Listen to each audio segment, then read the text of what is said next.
Hello friends at the paper greenhouse.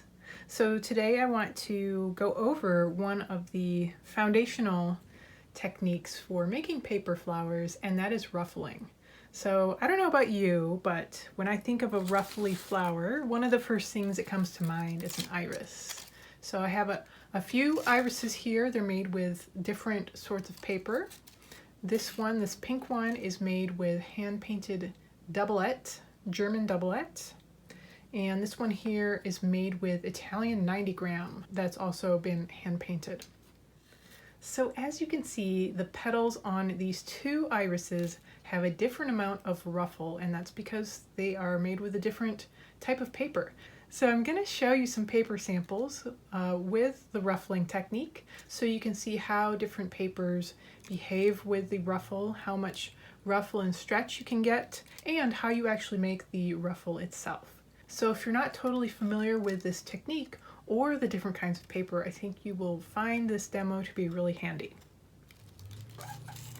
So I have here a stack of petal shapes, and they don't have a wire in there. If I were actually making an iris, I would put a wire in the middle here, but this is just for demonstration, so I didn't bother. But you can see here, each of these petals I've cut with a grain on the bias, so it's kind of meeting together in a V. So when you're creating a ruffle with crepe paper, you'll notice that you're able to get the most ruffle in that spot where the grain is perpendicular to your edge. So I have the paper grain coming at an angle like this. I'm going to get a really nice ruffle here. This part where the grain is running parallel to the edge, I'm not really going to be able to ruffle that right there. It's really just going to be this area here and here where that grain is coming out to the edge of the paper like that. So let's give these petals a nice ruffle. Now this is very lightweight paper. This one is German extra fine, and this one doesn't have a whole lot of stretch compared to some of the other papers. It's a very, very light and airy paper, and the crepe texture in here is quite light. But there's some times where you might want a very light and ruffly petal. So I'm going to go ahead and give this a little ruffle.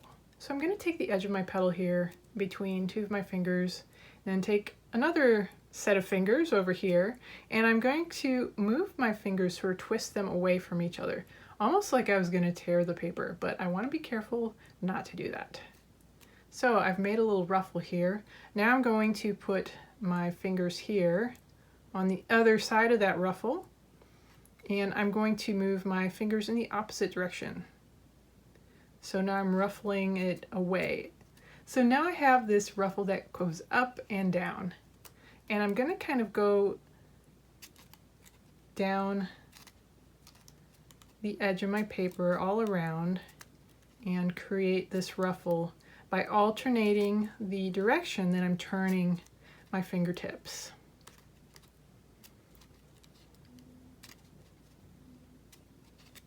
There we have this nice ruffle on our German extra fine crepe. The next one I'm going to show you is the Italian 60 gram, which is also a very lightweight paper. You're going to get a similar result to the German extra fine. It's not quite as stretchy though, so it might have even a little less ruffle. We'll see. It's working all right.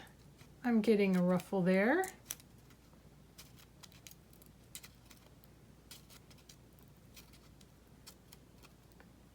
And I'll try to go down here just to show you. See, when I do this, really nothing happens along this edge. The ruffle is all happening here. So this is Italian 60 gram. The next one I have here is German Doublette. This is basically 2 layers of the German extra fine glued together. This is pre-made Doublette, so I did not actually create the Doublette myself. This was purchased this way already. So I'm going to go ahead and ruffle this. See how that goes. And there isn't a ton of ruffleability in the Doublette, but I do really like to use it because it has a very smooth look to the paper. So the ruffling on this is more subtle than with the heavier papers, which you'll see in a moment. You can still get a really nice ruffle, really pretty, with the German Doublette. Now this one is the Italian 90 gram, and this is very, very textured.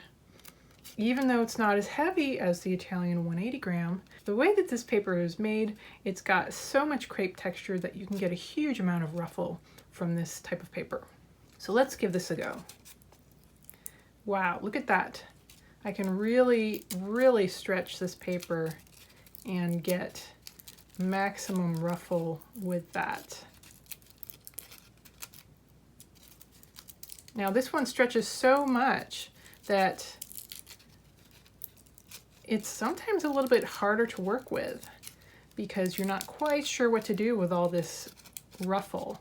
And I love the way it turns out though. So if you've never tried this 90 gram before, you might need a little bit of experimentation to really find that ruffly feeling compared to some of the other papers, like what you do with your fingers, I mean. So you can even go in with this paper and put ruffles within the ruffles. There's that much stretch on this paper. It's really fun to work with. So there you go. You can see how much this 90 gram ruffles, and there's probably even more stretch left in these edges I haven't even gotten to. So lots of stretch, lots of ruffleability in the Italian 90 gram.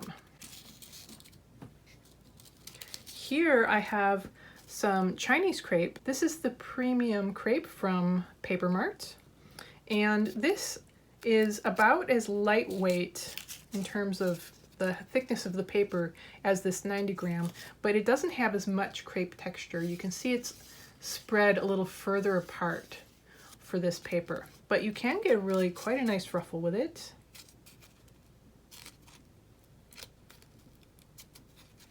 There definitely isn't as much stretch as that 90 gram,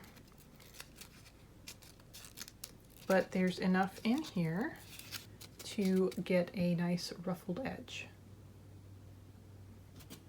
Okay, so this is the Mart Premium. This one is the German Heavy Crepe. So this one is a little bit heavier than these two in terms of the weight of the paper. It's got quite a bit of crepe texture in there, not quite as much as the 90 gram, but we can get a nice ruffle with this German Heavy Crepe. I love using this paper. This is one of the most versatile papers I find. You can do all sorts of things with this. Really nice amount of stretch here. It's got more ruffle than the Mart crepe, and I really love using this crepe for all kinds of things. Now we have the Italian 180 gram. So this one is the heaviest of the papers, and it has a lot of crepe texture here. You can get a great ruffle with this paper, and if you want to do large petals of any kind, this paper, because it's heavier and stiffer, it really holds its shape really well. So this one is a great choice for large flowers, but it definitely works really well for small flowers. I've made beautiful iris with this heavy paper before. It's really fun to work with. So you can see that has really a lot of stretch. Not quite as much as the 90 gram, but more than any of the other papers besides the 90 gram that I've used today. This one makes some really great ruffles. So there, you can see that. So here with this demo, hopefully now you have an idea of how some of these different types of paper respond to the ruffling technique. These petals were all, as I mentioned earlier, two halves glued together. You can definitely do petals that are ruffled, that have vertical grain like this. Your ruffle area is really just going to be that top curve of the petal, With this design of petal, you get a little extra ruffle coming down the sides that you would not necessarily get with your paper grain just running up straight vertically. So just to take a look at my irises one more time. So this one here was made with the Doublette, so paper like this. And even though the ruffling is a little more subtle, you can really make a beautiful ruffled petal with this type of paper. It just gives a slightly smoother look, not such extreme ruffling. Now, if you want your flower to have the most ruffle possible, the maximum ruffle, I would say the Italian 90 gram, which is right here with this iris, or the Italian 180 gram is going to give you the most ruffle possible. And any of these other papers, you can definitely use the ruffle technique. You're just going to get varying degrees of stretch depending on what paper you use. So I hope this demo inspires you to try the ruffling technique with all different kinds of paper. I encourage you to give it a try and experiment for your next ruffly flower. If you have any questions about the ruffling technique or any of these papers I use, leave a comment below and I'm happy to help you out. All right, flower friends, have a wonderful day and have fun making some flowers.